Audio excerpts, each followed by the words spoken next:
Hi ഗായ്, സീരിയലിൻ്റെ റിവ്യൂയിലേക്ക് എല്ലാവർക്കും സ്വാഗതം. അപ്പോൾ ഞാൻ പറയാൻ പോകുന്നത് നമ്മുടെ സ്നേഹപൂർവ്വ ശ്യാമ എന്ന സീരിയലിൻ്റെ റിവ്യൂ ആണ്.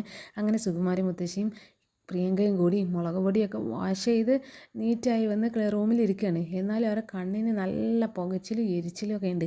അപ്പോൾ ഇവരിങ്ങനെ കണ്ണ് വീശുന്നും കണ്ണ് ഇങ്ങനെ ഓരോ ഇതൊക്കെ ചെയ്തുകൊണ്ടിരിക്കുകയാണ്.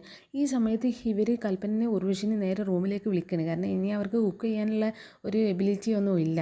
അപ്പോൾ നേരെ ഇവരുടെ റൂമിൽ വരുമ്പോൾ ഈ കൽപ്പനയോടും ഉർവശിനോടും പറയുന്നുണ്ട് അവർക്ക് വേണ്ടിയിട്ട് എന്തെങ്കിലുമൊക്കെ ഫുഡ് ഉണ്ടാക്കി കൊണ്ടുവന്നുതരാൻ.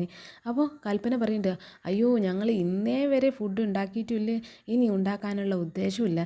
പിന്നെ നിങ്ങൾ ഈ മുത്തശ്ശിക്കും കൊച്ചുമോൾക്കും ഫുഡ് ഉണ്ടാക്കലല്ലേ ഞങ്ങൾ ജോലി എന്നൊക്കെ പറയുമ്പോൾ സുകുമാരി മുത്തശ്ശി അങ്ങനെ പറയാണ്, അങ്ങനെ വൈക്ക് വാ, ഇപ്പോഴല്ലേ രണ്ടെണ്ണത്തിൻ്റെ തനി രൂപം പുറത്ത് വന്നത്. ഞങ്ങളിവിടെ കയറുന്ന സമയത്ത് എന്താ പറഞ്ഞിരുന്നത്, എല്ലാ കാര്യത്തിലും ഞങ്ങൾ കൂടെ ഉണ്ടാകും, കണിമംഗലം കത്തിക്കാനാണെങ്കിലും കണിമംഗലം തല്ലി തകർക്കാനാകണമെങ്കിലും. എന്നിട്ട് നിങ്ങളിപ്പോൾ എന്താ ചെയ്യുന്നത്, ഈ എന്തെങ്കിലും ഒരു ആവശ്യം വരുമ്പോൾ കൂടെ നിൽക്കണം ചെയ്യേണ്ടത് എന്നൊക്കെ അങ്ങനെ ഇവരോട് ഇങ്ങനെ കത്തി കയറാണ്. അപ്പോൾ കൽപ്പന പറയുന്നുണ്ട്, അയ്യോ മുത്തശ്ശി അങ്ങനെ പറയരുത്. കാരണം നിങ്ങൾ രണ്ടുപേരും കല്യാണം കഴിഞ്ഞതിന് ശേഷം, പ്രിയങ്കയുടെ കല്യാണം കഴിഞ്ഞതിന് ശേഷം ഇവിടെ ചെയ്തു കൂട്ടിയ കാര്യങ്ങളൊക്കെ പറഞ്ഞാലേ രണ്ടുപേരും ഇവിടെ നാറും എന്നൊക്കെ ഇങ്ങനെ പറയാണ്. അപ്പോൾ സുകുമാരി മുത്തശ്ശിക്കും ദേഷ്യം വരികയാണ്. സുകുമാരി മുത്തശ്ശി തിരിച്ച് അങ്ങോട്ടും കൊടുക്കുന്നുണ്ട്. സുകുമാരി മുത്തശ്ശി പറയുന്നുണ്ട്, നിങ്ങൾ രണ്ടുപേരെ കാര്യങ്ങളൊന്നും പറയാതിരിക്കാൻ വേണ്ടി, കാരണം ഇപ്പോൾ തന്നെ നിങ്ങൾ രണ്ടുപേരും ഈ കണിമംഗലത്തിൽ നിന്ന് പുറത്താക്കിയതാണ്. പിന്നെ ഇവിടെ കയറിയത് ചത്തും ജീവിച്ചൊക്കെ ഇങ്ങനെ പുറത്തുനിന്ന് അകത്ത് കയറി നിൽക്കുകയാണ്. എന്നിട്ട് അവരുടെ കാലും നക്കി അങ്ങനെ ജീവിക്കുകയാണ് എന്നൊക്കെ പറഞ്ഞിട്ട് തിരിച്ച് ഇങ്ങോട്ട് ഇവർ രണ്ടുപേരും ആ ഭാഗത്തും ഈ ഭാഗത്തൊന്നും ഭയങ്കര തല്ലായി മാറുകയാണ്. ഇവർ വാക്ക് തർക്കം ഇങ്ങനെ മുറുകുന്ന സമയത്ത് ഉണ്ടാകും പ്രിയങ്ക ഇതൊക്കെ കണ്ടിട്ട് ഭയങ്കര ദേഷ്യത്തിൽ അവളെ കയ്യിൽ ഇങ്ങനെ കണ്ണ് വീശാൻ വേണ്ടിയിട്ട് ഒരു പേപ്പർ ഉണ്ടാകും. ആ പേപ്പറൊക്കെ താഴെ ഇട്ടിട്ട് നേരെ എണീറ്റ് പറയാണ്, മുത്തശ്ശി പറഞ്ഞതിൽ എന്താ തെറ്റ്, എല്ലാം ഇടത്ത് ചെയ്ത കാര്യങ്ങളൊക്കെ തന്നെ അല്ലേ എന്നൊക്കെ ഇങ്ങനെ പറയുമ്പോൾ ഈ കൽപ്പന ഉർവശിയും കൂടി ഒന്ന് ഞെട്ടാണ്. കാരണം ഇവർക്ക് മാനസിക അസുഖമുള്ള ഒരു പെൺകുട്ടി ഇങ്ങനെ സീരിയസ് ആയിട്ട് സംസാരിക്കുന്നതൊക്കെ കേട്ട് ഇവരിങ്ങനെ ഞെട്ടി നിൽക്കുകയാണ്. അപ്പോൾ ഇവർക്ക് മനസ്സിലാകുകയാണ് ഇവൾക്കൊരു അസുഖവും ഇല്ല, ഒക്കെ ആക്ടിങ് ആയിരുന്നു എന്നൊക്കെ. പക്ഷേ പ്രിയങ്ക ഇനി അറിയാതെ ചെയ്തതാണോ എന്താണെന്നൊക്കെ നമുക്ക് നോക്കാം. പ്രിയങ്ക പറയുന്നുണ്ട്, ഞാൻ വരുണിൻ്റെ ഭാര്യ ഈ വീട്ടിൽ വന്ന സമയം മുതൽ ഞാൻ ഏട്ടത്തിനെ ശ്രദ്ധിക്കണമാണ്. കാരണം ഏട്ടത്തിയുടെ നേട്ടങ്ങളല്ലാതെ വേറെ ഒന്നുമില്ല എന്നൊക്കെ ഇങ്ങനെ സീരിയസ് ആയി നല്ല ദേഷ്യത്തിൽ പ്രിയങ്ക ഇങ്ങനെ സംസാരിക്കുമ്പോൾ സുകുമാരി മുത്തശ്ശിക്ക് ഒരു ചെറിയൊരു ഭയമൊക്കെ ഇങ്ങനെ വരികയാണ്. കാരണം അഭിനയിക്കാതെ ഇവളിവിടെ കിടന്ന് വായിട്ട് അലക്കുന്നത് ഇങ്ങനെ നോക്കിയിട്ട് സുകുമാരി മുത്തശ്ശി എന്താ ചെയ്യേണ്ടതെന്ന് വിചാരിച്ചിട്ട് അവിടെ ഇങ്ങനെ അന്തം വിട്ട് ഇങ്ങനെ നിൽക്കുകയാണ്. ഇവരെ മുഖത്തേക്കൊക്കെ നോക്കുന്നുണ്ട്, ഇവർക്ക് കാര്യങ്ങളൊക്കെ മനസ്സിലാകുമെന്നുള്ളൊരു പേടിയുണ്ട് സുകുമാരി മുത്തശ്ശിക്ക്. കൽപ്പനയും ഉർവശിയും ആകെ ഷോക്കായി. ഇവളെന്താ പറയുന്നതെന്നൊന്നല്ല, ഇവൾ യഥാർത്ഥ രൂപത്തിൽ ഇങ്ങനെ സംസാരിക്കുന്നത് കേട്ട് ഇങ്ങനെ ഞെട്ടി നിൽക്കുകയാണ്. അപ്പോൾ കൽപ്പന ഇവളെ സംസാരമൊക്കെ കഴിഞ്ഞതിന് ശേഷം അവളോട് ചോദിക്കും, അതെന്താ നിൻ്റെ അസുഖമൊക്കെ മാറിയോ, ഇവളുടെ സംസാരമൊക്കെ കറക്റ്റാണല്ലോ, ഇവളുടെ അസുഖം പോയോ എന്നൊക്കെ ഇങ്ങനെ ഈ ഉർവശി കൽപ്പനയും കൂടി സുകുമാരിനോട് ഇങ്ങനെ ചോദിക്കുമ്പോൾ ആണ് പ്രിയങ്കക്ക് ഇങ്ങനെ ഓടുന്നത് അവൾ അറിയാതെ പറഞ്ഞു പോയ കാര്യങ്ങളാണെന്ന്. ഇവളാകെ പതറി നിൽക്കുകയാണ്. വേണ്ടായിരുന്നു എന്നുള്ളൊരു രീതിയിൽ അവളങ്ങനെ പതറി അവിടെ തന്നെ അങ്ങനെ നിൽക്കുകയാണ്. ആ സമയത്ത് ഈ സുകുമാരി ഇവർ കാണാതെ അവളോട് ഓരോ ഗോഷ്ഠിയൊക്കെ ഇങ്ങനെ കാണിച്ചുകൊണ്ടിരിക്കുകയാണ്. ദേഷ്യപ്പെടുന്നൊക്കെ ഉണ്ട്, പക്ഷേ ഇവർ കാണാത്ത രീതിയിൽ മുഖത്ത് മാത്രം എക്സ്പ്രഷനൊക്കെ ഇട്ട് ഇങ്ങനെ ദേഷ്യപ്പെടുകയാണ്.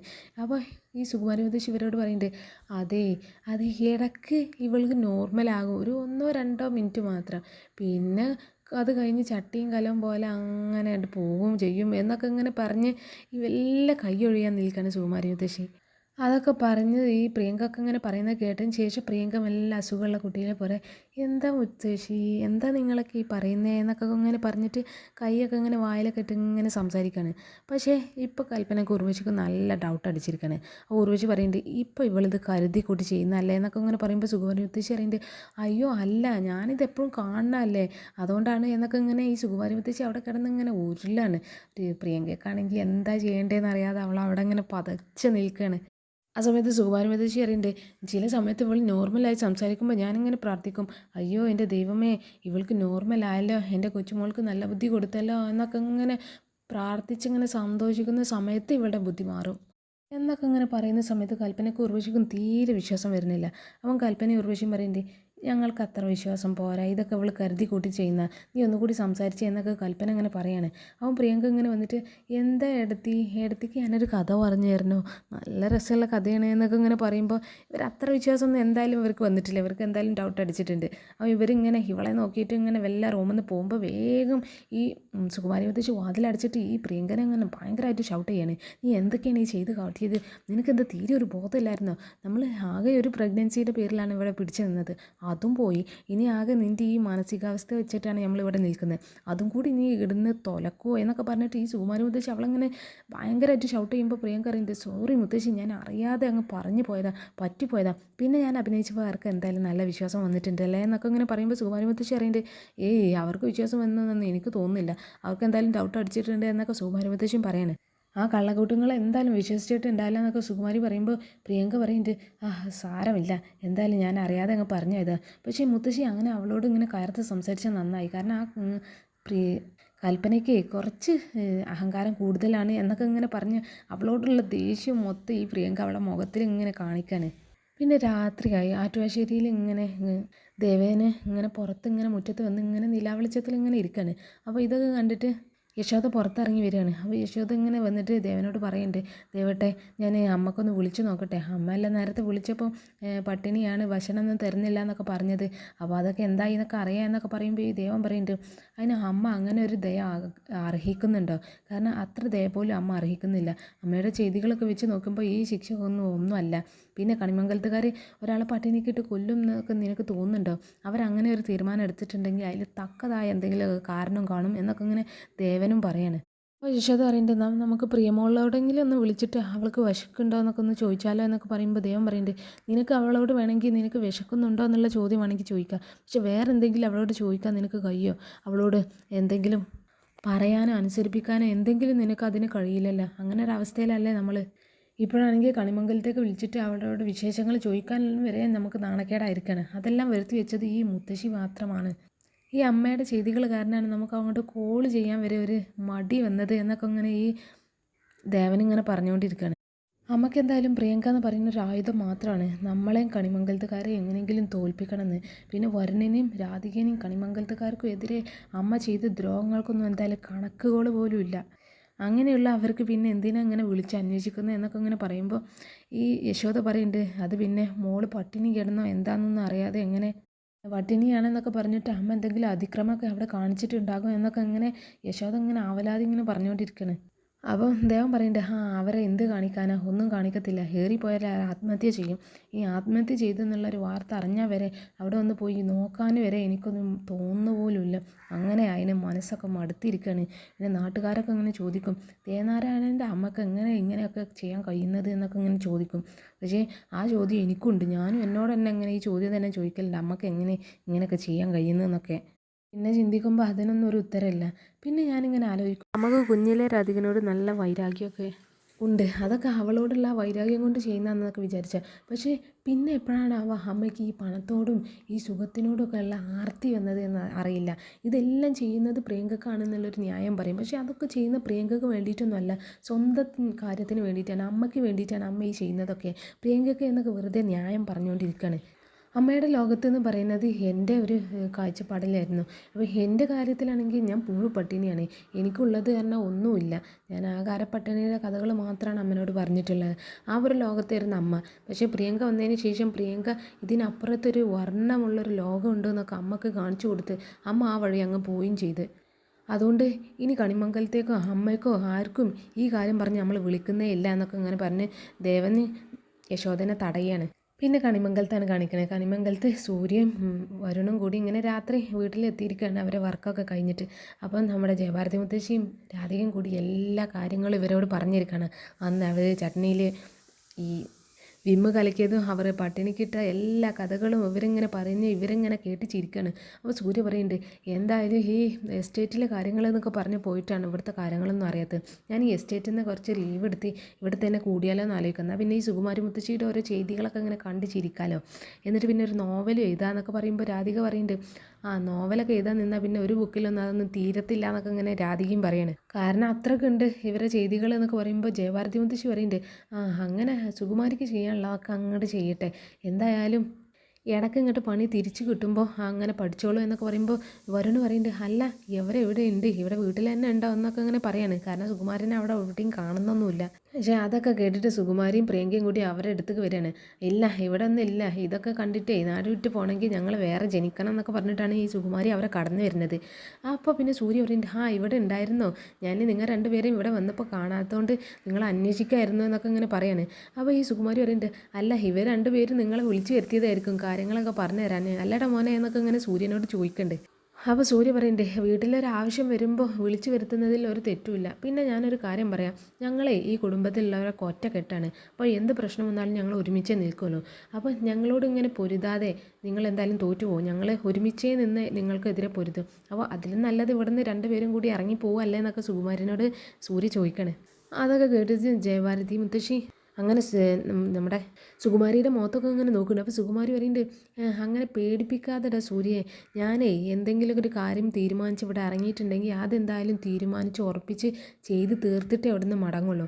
പിന്നെ കണിമംഗലത്തുകാർ എന്ന് പറയുന്നത് നിനക്ക് വലിയ കുടുംബമായിരിക്കും, പക്ഷേ എനിക്ക് ഒന്നുമല്ല. അതുകൊണ്ട് ഈ കണിമംഗലത്തുകാരെ മുട്ട കുത്തിച്ചിട്ടല്ലാതെ ഞാൻ ഇവിടെ നിന്ന് ഇറങ്ങില്ല എന്നൊക്കെ ഈ സുകുമാരി മുത്തശ്ശി ഇങ്ങനെ അവരോട് തിരിച്ചിങ്ങനെ വാശിയിൽ ഇങ്ങനെ സംസാരിച്ചുകൊണ്ടിരിക്കുകയാണ്. അതൊക്കെ കേട്ടോണ്ടിരുന്ന നമ്മുടെ രാധിക പറയുന്നുണ്ട്, തൽക്കാലം മുത്തശ്ശി വീണെടുത്തുനിന്ന് എഴുന്നേൽക്കാൻ നോക്കി, എന്നിട്ട് പോരെ ബാക്കിയുള്ളവരൊക്കെ ഒന്ന് മുട്ട് കുത്തിക്കല് എന്നൊക്കെ ഇങ്ങനെ പറയണം. എന്തായാലും എത്ര കിട്ടിയാലും മുത്തശ്ശിക്ക് മതിയാവില്ല അല്ലേ എന്നൊക്കെ ഇങ്ങനെ രാധിക സുകുമാരനോട് ചോദിക്കണേ.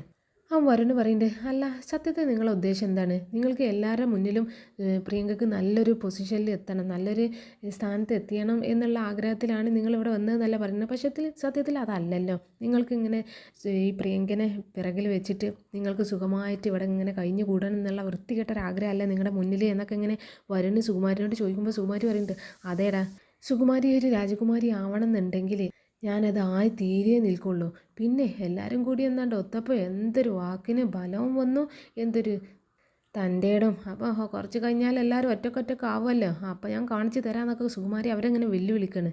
ഇതൊക്കെ കേട്ട് ജയഭാരതി സുകുമാരിനോട് അല്ല സുകുമാരി, കണ്ണിലെ നീറ്റലൊക്കെ പോയല്ലോ അല്ലേ, എന്തായാലും കിച്ചണിൽ ഇനിയും കുറച്ചുകൂടി മുളക് പൊടി മഞ്ഞൾപ്പൊടിയൊക്കെ ബാക്കിയുണ്ട് എന്നൊക്കെ ഇങ്ങനെ അവരെ പരിഹസിച്ച് അങ്ങോട്ട് പറയുന്നുണ്ട്.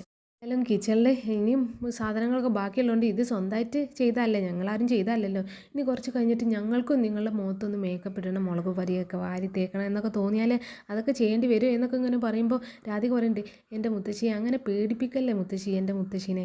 കാരണം എൻ്റെ മുത്തശ്ശി എന്ന് പറയുന്നത് അങ്ങനെ ഒരു കണ്ണിൽ മുളക് പൊടി ഇട്ടിട്ടോ ഒന്ന് നേറി എന്ന് വിചാരിച്ചൊന്നും തോൽക്കുന്ന ടൈപ്പല്ല എന്നൊക്കെ ഇങ്ങനെ പറയുമ്പോൾ സുകുമാരി മുത്തശ്ശി ഇവളുടെ ഈ സംസാരമൊക്കെ കണ്ടിട്ട് ആദ്യം പാവായി നിന്നിരുന്ന ആളായിരുന്നല്ലോ, അപ്പോൾ ഇപ്പോൾ നല്ല ഫേസിൽ നോക്കി ഇങ്ങനെയൊക്കെ പറയുന്ന ധൈര്യം കണ്ടപ്പോൾ സുകുമാരി പറയുന്നുണ്ട്, കൊള്ളാം, കല്യാണം കഴിച്ച ഭർത്താവിൻ്റെ ഏട്ടനും പിന്നെ ഒരു അമ്മൂമ്മയും എല്ലാത്തിനും കൂടെ ഉണ്ടാകുമ്പോൾ നിനക്ക് എന്തു ആവാലോ എന്നൊക്കെ ഇങ്ങനെ സുകുമാരി അവളോട് പറയണം. എന്തായാലും നീ പറഞ്ഞ കാര്യങ്ങൾക്കൊക്കെ അടിവരെ ഇട്ട് വെച്ചോ, പിന്നെ എനിക്ക് നിന്നോട് തിരിച്ച് ചോദിക്കേണ്ടി വരും, ആ ഒരു ചിന്ത ഉണ്ടായിക്കോട്ടെ എന്നൊക്കെ രാധികക്ക് ഒരു ഭീഷണിയൊക്കെ കൊടുത്തിട്ട് നേരെ പ്രിയങ്കനും പിടിച്ചിട്ട് വാടി എന്നൊക്കെ പറഞ്ഞിട്ട് അവരെ അടുത്തുനിന്ന് പോവാണ്. ഇവർ പോയതിന് ശേഷം ഈ സൂര്യ ചോദിക്കുന്നുണ്ട്, അല്ല രാധിക, ഇവരെ എന്തൊരു സ്വഭാവമാണിത്, ഇവർ ആറ്റുവാശ്ശേരിയിൽ നിന്ന് ഇതുപോലൊക്കെ തന്നെ ആയിരുന്നു എന്നിങ്ങനെ രാധികനോട് ചോദിക്കണം. അപ്പോൾ രാധിക പറയുന്നുണ്ട്, ആദ്യം ഇത്രക്കൊന്നും ഇല്ലായിരുന്നു, പക്ഷേ പ്രിയങ്കയുടെ കാര്യങ്ങളൊക്കെ നടന്നതിന് ശേഷമാണ് ഇത്ര ദുഷ്ടതരം മുത്തശ്ശിക്ക് വന്നത് എന്നൊക്കെ രാധിക പറയാണ്. പക്ഷെ വരുൺ അത് കേട്ടിട്ട് പറയുന്നുണ്ട്, അതൊന്നും പറയണ്ട, അവർ ജന്മന അങ്ങനെ തന്നെയാണ്. കാരണം നിന്നെ അവർക്ക് കിട്ടിയപ്പോൾ അവർ രണ്ടുപേരോടും നിന്നെ തെരുവിൽ കളയാൻ പറഞ്ഞ സ്ത്രീയല്ലേ, അവർക്ക് ഇത്രയൊക്കെ ദയേ ഉണ്ടാവത്തുള്ളൂ, ബാക്കിയൊക്കെ നീ വെറുതെ പറയാണ് എന്നൊക്കെ ഇങ്ങനെ വരുൺ കൂടി ഇങ്ങനെ പറയാണ്. അപ്പോൾ സൂര്യ എൻ്റെ ഇടയിൽ പറയുന്നുണ്ട്, അല്ല നിങ്ങൾ പറഞ്ഞത് പ്രിയങ്കയ്ക്ക് ബുദ്ധിക്ക് കുഴപ്പമുണ്ട് എന്നല്ലേ, പക്ഷേ അവളിപ്പോൾ ഇവിടെ നിന്ന് ഒരു ബുദ്ധിക്കൊരു കുഴപ്പമില്ലാതെയാണല്ലോ എന്നൊക്കെ ഇങ്ങനെ പറയുമ്പോൾ ഈ ജയഭാരതി മുത്തശ്ശി പറയുന്നുണ്ട്, അതൊക്കെ അവർ അഭിനയിക്കുന്നതാടാ, അവർക്കൊരു ബുദ്ധിക്ക് ഒരു കുഴപ്പമില്ല എന്നൊക്കെ പറയുമ്പോൾ സൂര്യ പറയുന്നുണ്ട്, എന്നാൽ അവൾക്ക് ബുദ്ധിക്ക് കുഴപ്പമില്ല എന്ന് അച്ഛൻ്റെ അമ്മേൻ്റെ മുന്നിൽ വന്നിട്ട് പറഞ്ഞാൽ പോരെ, എന്നാൽ പിന്നെ അവർ രണ്ടുപേരും ഇവിടുന്ന് ആട്ടി ഓടിക്കാന്നൊക്കെ ഇങ്ങനെ സൂര്യ ഇങ്ങനെ പറയുന്നുണ്ട്. അത് കേട്ടപ്പോൾ വരുൺ പറയുന്നുണ്ട്, അച്ഛൻ്റെ അമ്മേനെ മുന്നിലല്ല, ഈ നാട്ടുകാരെ മുന്നിൽ എല്ലാവരുടെ മുന്നിൽ അവളെ അതുപോലെ നിർത്തണം. പക്ഷേ അവൾ ഇപ്പോൾ സൂര്യയുടെ മുന്നിൽ നിന്ന പോലെ അവൾ അവിടെ നിൽക്കില്ലേ, അവരും നാട്ടുകാരെല്ലാവരും അവൾക്ക് അസുഖം തന്നെയാണെന്നൊക്കെ വിശ്വസിക്കില്ലേ എന്നൊക്കെ പറയുന്നുണ്ട്. രാധിക പറയുന്നുണ്ട്, അതെന്തായാലും നമുക്ക് നല്ല കൃത്യമായിട്ടുള്ളൊരു തെളിവ് തന്നെ കിട്ടും ഏട്ടാ, അതിനെന്തായാലും വൈകത്തില്ല എന്നൊക്കെ പറഞ്ഞ് അവരിങ്ങനെ അവിടെ നിൽക്കണേ. എന്തായാലും ഇവർ എന്തെങ്കിലും ഒരു തെളിവ് പ്രിയങ്കയ്ക്കെതിരെ കണ്ടെത്താൻ പോവാണ്. ആ കണ്ടെത്തി പോയിട്ട് എങ്ങനെയെങ്കിലും അവരെ കണിമംഗലത്തിൽ നിന്ന് അടിച്ചിറക്കാനുള്ള പ്ലാനിങ്ങിലാണ് ഇവർ. പിന്നെ ഈ പ്രിയങ്ക അവിടെ റൂമിൽ ഇങ്ങനെ ഇരിക്കുകയാണ്. കൂടെ ആ സുകുമാരി മുത്തശ്ശി ഉണ്ട്. അവരുടെ റൂമിലാണ് ഇരിക്കുന്നത്. അപ്പോൾ ഈ സുകുമാരി മുത്തശ്ശി അറിയുന്നുണ്ട്, നമുക്ക് പണി തന്നിട്ട് അവരെല്ലാവരും കൂടി ഒരുമിച്ചിരുന്ന് ഇങ്ങനെ ആഘോഷിക്കുകയാണ് എന്നൊക്കെ ഇങ്ങനെ പറയുന്നുണ്ട്. അപ്പോൾ എന്തായാലും ഇതൊന്നും അങ്ങനെ വിട്ടാൽ പറ്റത്തില്ല എന്നൊക്കെ പറയുമ്പോൾ ഈ പ്രിയങ്ക പറയുന്നുണ്ട്, മുത്തശ്ശി നമുക്ക് തിരിച്ചു അവർക്കൊരു പണി കൊടുത്താലോ എന്നിങ്ങനെ പ്രിയങ്ക പറയാണ്. അത് കേൾക്കുമ്പോൾ പിന്നെ സുകുമാരി മുത്തശ്ശി അറിയുന്നുണ്ട്, വിശന്ന് വലഞ്ഞിട്ടാണെങ്കിൽ ഒന്നും ബുദ്ധി തന്നെ നേരെ നിൽക്കുന്നില്ല, അല്ലെങ്കിൽ പിന്നെ എന്തെങ്കിലുമൊക്കെ ഒരു വഴി കണ്ടെത്തായിരുന്നു, ഇതിപ്പോൾ വിശപ്പുകൊണ്ട് ആ വിശപ്പിൻ്റെ ചിന്ത മാത്രമേ ഉള്ളൂ എന്നൊക്കെ ഇങ്ങനെ സുകുമാരി മുത്തശ്ശി ഇങ്ങനെ പറയാണ്. പ്രിയങ്ക പറയണ്ടേ, എൻ്റെ മുത്തശ്ശി നിങ്ങളൊന്ന് ആലോചിച്ച് നോക്കി, നമ്മളെ ഇവിടെ പട്ടിണിക്ക് കിടക്കാണ്, ഒരു വീട്ടിലും പട്ടിണിക്ക് ഇട്ട് കിടക്കാൻ പാടില്ല. അത് എന്ത് ക്രൂരത ചെയ്ത ആളോടാണെങ്കിലും പട്ടിണിക്ക് ഇട്ട് കിടക്കാൻ നിയമം അനുവദിക്കുന്നില്ല. അപ്പോൾ പിന്നെ നമ്മളെ ഇവിടെ കൊണ്ടുവന്ന് ആക്കിയത് ആരാ? പോലീസുകാർ. ഈ പോലീസുകാർക്ക് അതിനുള്ള അനുമതി കൊടുത്ത ആരാണ്? വനിതാ കമ്മീഷന്. പിന്നെ നമ്മൾ ബഹളം വെച്ചപ്പോഴൊക്കെ നമ്മളെ ഇവിടെ സഹായിക്കാൻ വന്നത് ഈ റെസിഡൻസ് അസോസിയേഷൻകാരല്ലേ. അപ്പോൾ ഇപ്പം നമ്മളിവിടെ പട്ടിണിയാണെന്ന് ഇവരെല്ലാവരും നമുക്ക് അറിയിച്ചാലോ, അപ്പോൾ നമുക്ക് ഈ കുളം അങ്ങ് കലക്കാന്നൊക്കെ ഇങ്ങനെ പ്രിയങ്ക പറയാണ്. അപ്പോഴാണ് ഈ സുകുമാരി മുത്തശ്ശിക്ക് അതൊക്കെ ഓടുന്നത്. അപ്പോൾ സുകുമാരി മുത്തശ്ശി പറയുന്നുണ്ട്, നീ പറഞ്ഞതൊക്കെ ശരിയാണ് മോള്, എന്നാലും ഇതൊന്നും എൻ്റെ ബുദ്ധിയിൽ എന്തായാലും തോന്നിയില്ലല്ലോ എന്നൊക്കെ ഇങ്ങനെ പറയാണ്. അപ്പോൾ സുകുമാരി മുത്തശ്ശി പറയുന്നുണ്ട്, എന്തായാലും നമ്മൾക്ക് ഇവിടെ നല്ല സുഖമായിരിക്കണമെന്ന്, നമുക്ക് വേണ്ടതൊക്കെ ഇവിടെ നൽകണം എന്നൊക്കെ പറഞ്ഞിട്ടാണ് ആ എസ് ഐ ഇവിടുന്ന് പോയത് എന്നൊക്കെ പറയുമ്പോൾ പ്രിയങ്ക അറിയുന്നുണ്ട്, അപ്പം അതിന് ശേഷം വരുന്ന എല്ലാ ചോദ്യങ്ങൾക്കും ഉത്തരം ഇവർ പറയേണ്ടി വരില്ല എന്നൊക്കെ ഇങ്ങനെ പ്രിയങ്ക ഇങ്ങനെ പറയാണ്. അപ്പോൾ സുകുമാരി മുത്തശ്ശി പറയുന്നുണ്ട്, ഈ റെസിഡൻസ് അസോസിയേഷൻകാർ പിന്നെ കുറച്ച് ബഹുമാനമൊക്കെ ഈ പരമേശ്വരനോട് ഉണ്ടെങ്കിലും എന്തെങ്കിലും ഈ വലിയ വലിയ കുടുംബത്തിലൊക്കെ എന്തെങ്കിലുമൊക്കെ പ്രശ്നം നടന്നാൽ അതൊക്കെ നോക്കി നിൽക്കുന്ന ആൾക്കാരും ഉണ്ടാകും. അപ്പോൾ പിന്നെ നമ്മളൊരു കംപ്ലൈൻറ്റ് കൊടുത്താൽ അത് വലിയൊരു പ്രശ്നമാകും, അങ്ങനെ ഇവർ കുടുങ്ങും എന്നൊക്കെ ഇങ്ങനെ ഇവർ ചർച്ച ചെയ്യാണ്. അപ്പോൾ പ്രിയങ്ക അറിയണ്ടേ, എന്നാൽ പിന്നെ എന്തിനാ മുത്തശ്ശി ഇങ്ങനെ നോക്കി നിൽക്കുന്നത്, നമുക്ക് പണി തുടങ്ങല്ലേ, എല്ലാവരും ഇവിടെ വരണേ, ഈ റെസിഡൻസ് അസോസിയേഷൻകാരും പോലീസുകാരും, ഇനി കഴിയുകയാണെങ്കിൽ കുറച്ച് പത്രക്കാരെയും ഒക്കെ വിളിക്കണം എന്നൊക്കെ ഇങ്ങനെ പറഞ്ഞ് ഇവരിങ്ങനെ പ്ലാൻ ചെയ്തുകൊണ്ടിരിക്കുകയാണ്. പ്രിയങ്ക പറയണ്ടേ, നമുക്കോ എന്തായാലും ഇനി നാണം കെടാൻ ബാക്കിയൊന്നുമില്ല, അതുകൊണ്ട് ഇവരെയും കൂടി നാണം കെടുത്തണം. നാളെ നേരം വെളുക്കുമ്പോഴത്തേന് എന്തായാലും ഇവിടെ നാട്ടിലെ എല്ലാ ആളുകളും ഇവിടെ തന്നെ എത്തിച്ചേരണം, ഇവരെന്തായാലും നാളെ നല്ലൊരു പണി കൊടുക്കണം, നേരം വെളുത്തോട്ടെ എന്നൊക്കെ ഇങ്ങനെ ഈ പ്രിയങ്ക പറയുന്നുണ്ട്. പിന്നെ ഈ ബെഞ്ചമിൻ ഇങ്ങനെ പോകുന്ന സമയത്ത് ബെഞ്ചമിന് അവൻ്റെ പെങ്ങള് സാറെ വിളിക്കാണ്. അപ്പോൾ സാറിങ്ങനെ ചോദിക്കുന്നുണ്ട്, അല്ല ചായ അവന് ആ പേപ്പറൊക്കെ സൈൻ ചെയ്ത് തന്നോന്നൊക്കെ പറയുമ്പോൾ ഇവൻ ബെഞ്ചമിൻ പറയുന്നുണ്ട്, അല്ലാതെ പിന്നെ ഗൗതമിന് വേറെ വഴിയൊന്നുമില്ലല്ലോ, അവനൊക്കെ ഇപ്പോൾ സൈൻ ചെയ്ത് തന്നിട്ടുണ്ട് എന്നൊക്കെ പറയുന്നത്. അപ്പോൾ ഈ സാറ് ചോദിക്കുന്നുണ്ട്, അല്ല ഈ കണിമംഗലത്തുകാരെ അത്ര വലിയ സ്ട്രോങ് ഉള്ള ആൾക്കാരാണ്, അപ്പോൾ ഇവർ ടോട്ടൽ ആസ്തി എത്ര വരും എന്നൊക്കെ ചോദിക്കുമ്പോൾ ഈ ബെഞ്ചമിൻ പറയുന്നുണ്ട്, അവർ ഒരു 250 കോടിയിൽ മേലെ വരും എന്നൊക്കെ ഇങ്ങനെ പറയണം. അപ്പോൾ എനിക്ക് തോന്നുന്നത് ഇവർ ഗൗതമിനെയും ഈ അച്ഛനെയും കൂടി പറ്റിച്ചിട്ട് ആ സ്വത്തൊക്കെ ഇവരടിച്ചു മാറ്റാനുള്ള ചെറിയൊരു പ്ലാനും കൂടി ഉണ്ടെന്ന് തോന്നുന്നുണ്ട് ഈ ബെഞ്ചമിൻ്റെ പെങ്ങൾക്കും. അപ്പോൾ സാറ് പറയുന്നുണ്ട്, അപ്പോൾ ഈ ചന്ദ്രശേഖരൻ്റെ മകൻ്റെ ലക്ഷ്യം ഈ 250 കോടിയാണ് അല്ലേ എന്നൊക്കെ പറയുമ്പോൾ ബെഞ്ചമിൻ അതേന്നൊക്കെ അങ്ങനെ പറയാണ്. അപ്പം സാറ് പറയുന്നുണ്ട്, എന്തായാലും നമ്മൾ നമ്മുടെ ചൂണ്ടിട്ട് കഴിഞ്ഞ് അവർ പണം എടുത്തു കഴിഞ്ഞ്, എന്തായാലും നമ്മൾ അവർക്ക് ഇട്ട് കൊടുത്തൊരു വള്ളിയാണത്, അവരുടെ ആ ഒരു പ്രവൃത്തിയിൽ നമ്മളിട്ട് കൊടുത്ത് ഈ കുരുക്കിൽ അവർ ഇനി അങ്ങോട്ടും ഇങ്ങോട്ടും ഒന്നും ഈ ചന്ദ്രശേഖരനും മകനും ചലിക്കാൻ തന്നെ പാടില്ല എന്നൊക്കെ പറയുന്നുണ്ട്. അപ്പോൾ ഇവർ രണ്ടുപേരും ബെഞ്ചമിനും പെങ്ങളും കൂടിയിട്ട് ഈ ഗൗതമിനെയും അച്ഛനെയും കൂടി ചതിക്കാനുള്ള പ്ലാനാണ്. ബെഞ്ചമിൻ പറയുന്നുണ്ട്, നിൻ്റെ ബുദ്ധിയും എൻ്റെ കരുത്തും കൂടി ആകുമ്പോൾ എന്തായാലും ചന്ദ്രശേഖരൻ അവിടെ നിന്ന് കുതിരാൻ കൂടി കഴിയത്തില്ല എന്നൊക്കെ പറഞ്ഞ് ബെഞ്ചമിന് ഈ ചന്ദ്രശേഖരനെതിരെ ഇങ്ങനെ ഈ പെങ്ങളോട് സംസാരിച്ചുകൊണ്ടിരിക്കുകയാണ്. അപ്പോൾ സാറ് പറയുന്നുണ്ട്, എന്തായാലും ചന്ദ്രശേഖരന് നമ്മൾ ആരാണെന്ന് ഇതുവരെ അറിയത്തില്ല എന്നൊക്കെ പറയുമ്പോൾ ബെഞ്ചമിൻ പറയുന്നുണ്ട്, അയാൾ ഒന്നും അറിയണ്ട, അയാൾ എന്തായാലും ജയിലിൽ നിന്ന് ഇറങ്ങട്ടെ, എന്നിട്ടാണ് നമ്മൾ കാണിക്കാൻ പോകുന്നത്, അയാൾ ജയിലിൽ നിന്ന് ഇറങ്ങിയതിന് ശേഷം മതി നിൻ്റെ വരവും അയാളെ ഒന്ന് കാണലും എന്നൊക്കെ ഇങ്ങനെ ഇവർ സംസാരിക്കുന്നുണ്ട്. അപ്പോൾ സാറ് പറയുന്നുണ്ട്, അതൊക്കെ ഓക്കെ, പക്ഷേ ആ CI എന്നൊക്കെ പറഞ്ഞ് CIനെ കുറിച്ചൊരു ഡൗട്ട് പറയുന്നു. അപ്പോൾ ഈ ബെഞ്ചമിൻ പറയുന്നുണ്ട്, അയാളെ കാര്യം വിട്ടേക്ക്, അയാളെ കൈ മുന്നിലേക്ക് ഒരു പണക്കെട്ടും അതിൽ വക്കത്തൊരു നൂലും കെട്ടി വിട്ടാലേ അത് വലിച്ചുകൊണ്ട് പോയാൽ അതിന് പിന്നാലെ വരുന്ന ടൈപ്പാണ് അയാൾ, അയാൾക്ക് കുറച്ച് പണം എറിഞ്ഞാൽ അയാളും നമ്മുടെ ഇതിൽ വീണോളൂ എന്നൊക്കെ ഇങ്ങനെ ബെഞ്ചമിൻ സാറിനോട് പറയാണ്. അപ്പോൾ പിന്നെ സാർ പറയുന്നുണ്ട്, എന്നാൽ ഓക്കെ നീ ഉറങ്ങിക്കോ എന്നൊക്കെ ഇങ്ങനെ പറയുമ്പോൾ ഇവൻ ചോദിക്കുന്നുണ്ട്, അല്ല നിനക്കെന്താ, നീ എവിടെയാണ് എന്നൊക്കെ ചോദിക്കുമ്പോൾ സാർ പറയുന്നുണ്ട്, എനിക്ക് കുറച്ച് പണിയുണ്ട്, കാരണം കോട്ടയത്ത് ഒരു ഡോക്ടറുണ്ട്, ഡോക്ടർ മക്കളൊക്കെ വലിയ നിലയിലാണ്, എന്തായാലും അവർ കോടികൾ വാരി കൂട്ടുകയാണ്, പക്ഷേ ആ ഡോക്ടർ ഇപ്പം നമ്മുടെ കസ്റ്റഡിയിലാണ്, ഈ നമ്മുടെ ഡിജിറ്റൽ കസ്റ്റഡിയിൽ എന്നൊക്കെ പറയുന്നത്. അപ്പോൾ ഇവർ ഇങ്ങനെ ഒരു തട്ടിപ്പുകാരാണ്, വലിയ റിച്ച് ആയിട്ടുള്ള ആളുകളെയൊക്കെ ഇങ്ങനെ തട്ടിപ്പ് നടത്തി പണം ഉണ്ടാക്കുന്ന ടൈപ്പാണ് ഈ ബെഞ്ചമിനും സാറേയും. സാറിങ്ങനെ ബെഞ്ചമിനോട് പറയുന്നുണ്ട്, കോടീശ്വരന്മാരെ വിവരങ്ങളൊക്കെ ചോർത്തി തരാൻ ഒരുപാട് ആളുകളുണ്ട് നമുക്ക്, അതുകൊണ്ട് ഇതൊക്കെ ഒരു രസമാണ് എന്നൊക്കെ ഇങ്ങനെ പറഞ്ഞ് അവർ പിന്നെ ഫോണൊക്കെ വെക്കുകയാണ്. പിന്നെ നേരം വെളുത്ത് കണിമംഗലത്ത് ഇങ്ങനെ ആരോ കോളിംഗ് ബെല്ല് അടിക്കുകയാണ്. അപ്പം പത്മിനി പോയി വാതിൽ തുറന്ന് നോക്കുമ്പോൾ പുറത്ത് ഫുള്ള് ആളുകൾ, അസോസിയേഷൻകാരെല്ലാവരും അവിടെ മുറ്റത്തുണ്ട്. അപ്പം പത്മിനി അവരോട് ഇങ്ങനെ ചിരിച്ചിട്ട് ഹായ് എന്താ എല്ലാവരും കൂടെ ഇവിടെ എന്നൊക്കെ ചോദിക്കുമ്പോൾ ഇവർ ചോദിക്കുന്നുണ്ട് അല്ല പരമേശ്വരൻ സാറില്ലേ എന്നൊക്കെ അവരോട് ചോദിക്കുകയാണ്. അപ്പം പത്മിനി ഞാൻ വിളിക്കാം എന്തായാലും നിങ്ങളെല്ലാവരും കൂടി കയറിയിരിക്കുക എന്നൊക്കെ പറഞ്ഞിട്ട് അവരൊക്കെ അകത്തേക്ക് സ്വീകരിക്കുകയാണ്. അപ്പം ഈ പരമേശ്വരനെ വിളിക്കുന്നതിൻ്റെ മുന്നേ ഈ പത്മിനി അവരോട് ചോദിക്കുന്നുണ്ട് അല്ല അസോസിയേഷൻ്റെ എന്തെങ്കിലും പരിപാടിയോ പ്രോഗ്രാമോ അങ്ങനെ എന്തെങ്കിലുമൊക്കെ ഉണ്ടോ എന്നൊക്കെ ചോദിക്കുമ്പോൾ ഇവർ പറയുന്നുണ്ട് എന്തായാലും സാറിനെ ഒന്ന് വിളിക്കേ ഞങ്ങൾ കാര്യങ്ങളൊക്കെ പറയാം എന്നൊക്കെ പറഞ്ഞിട്ട് അവരൊന്നും പറയുന്നൊന്നുമില്ല. ആ സമയത്ത് വരുണും രാധികയും കൂടി ഇങ്ങനെ സ്റ്റെപ്പ് ഇറങ്ങി വരുന്നുണ്ട്. അപ്പോൾ ഇതെല്ലാം നോക്കി ജനവാദിൻ്റെ ഉള്ളിലൂടെ ഇങ്ങനെ നോക്കി പ്രിയങ്കയും മുത്തശ്ശി നോക്കുന്നൊക്കെ ഉണ്ട്. അപ്പോൾ ഈ പത്മിനി പറയുന്നുണ്ട് രാധികനോട് മോളെ അച്ഛനെ ഒന്ന് വിളിക്കുക എന്ന് പറഞ്ഞിട്ട് അവളെ പറഞ്ഞയക്കാണ്. അപ്പോൾ ഈ പ്രിയങ്കയും മുത്തശ്ശിയും കൂടി ഒളിഞ്ഞിരുന്ന് ഇങ്ങനെ അവിടെ നിന്ന് സംസാരിക്കുന്നുണ്ട്. എടി ആ നീല ഷർട്ട് ഇരിക്കുന്ന ആളില്ലേ അയാളാണ് വക്കീൽ, അയാളാണ് കാര്യങ്ങളൊക്കെ പറഞ്ഞ് ഏൽപ്പിച്ചിരിക്കുന്നത് എന്നൊക്കെ പറയുമ്പോൾ പ്രിയങ്ക പറയുന്നുണ്ട് ഈ മുത്തശ്ശി നമുക്ക് വരുണ് പോയിട്ട് പ്ലാൻ ചെയ്താൽ മതിയായിരുന്നല്ലേ, വരുണും കൂടി അവിടെ ഉണ്ട്, അപ്പോൾ എന്തെങ്കിലും കൊളാകുമോ എന്നൊക്കെ ഇങ്ങനെ പറയുമ്പോൾ മുത്തശ്ശി പറയുന്നുണ്ട് എല്ലാവരും ഇരിക്കട്ടെ ഇടി എല്ലാവരും നാണം കിടട്ടെ എന്നൊക്കെ പറഞ്ഞ് ഇവരിങ്ങനെ ജനവാതിലിൻ്റെ പുറത്തിരുന്ന് ഇങ്ങനെ സന്തോഷിക്കുകയാണ്. അപ്പം പരമേശ്വരന് വന്നിട്ട് അവിടെ അവർക്കൊക്കെ ഷേക്ക് ഹാൻഡൊക്കെ കൊടുത്ത് അവിടെ ഇരിക്കുകയാണ്. അപ്പം ജയഭാരതി മുത്തശ്ശി അങ്ങോട്ട് വന്നിട്ട് അവിടെ ഇരിക്കുന്നുണ്ട്. അപ്പോൾ ഇവർ മുത്തശ്ശി ഇവിടെ ഉണ്ടല്ലേ എന്നൊക്കെ പറഞ്ഞിട്ട് ആദ്യം ഒരു ക്യാഷ്വൽ ടോക്കൊക്കെ ഇങ്ങനെ നടത്തിയിട്ട് ഇവർ കാര്യത്തിലേക്ക് കിടക്കുകയാണ്. അപ്പം എന്തിനാണ് വക്കീലെ വന്നത് എന്നൊക്കെ പരമേശ്വരൻ ചോദിക്കുമ്പോൾ ഇയാൾ പറയുന്നുണ്ട് അത് പിന്നെ അസോസിയേഷനിൽ ഒരു കംപ്ലയിൻറ്റ് കിട്ടിയിട്ടുണ്ട്, വീടിൻ്റെ അകത്ത് നിന്ന് തന്നെയാണ് കംപ്ലയിൻറ്റ് എന്നൊക്കെ പറയുമ്പോൾ അവരെല്ലാവരും ഇങ്ങനെ മുഖത്തോട് മുഖം നോക്കുന്നുണ്ട്. എന്തായാലും ഇവർ രണ്ടുപേരാണ് കംപ്ലയിൻറ്റ് കൊടുക്കാനുള്ളതെന്നൊക്കെ കണിമംഗലത്തുള്ള എല്ലാവർക്കും അറിയാം.